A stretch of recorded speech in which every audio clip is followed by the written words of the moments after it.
Hi guys, today I want to talk about my dream workplace. In the future, I want to work a designer for Toyota in Hải Phòng, Vietnam.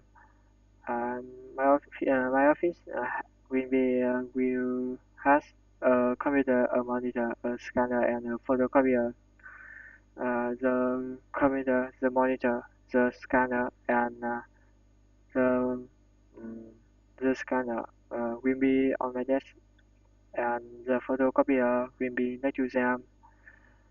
I will use the computer to design car parts and car engines, the monitor to display file, images, and technical drawings, the scanner to make digital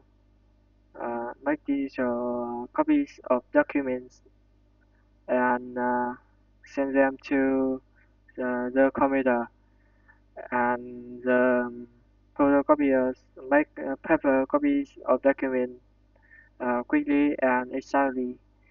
I really like my workplace because it will help me learn new technologies and improve myself.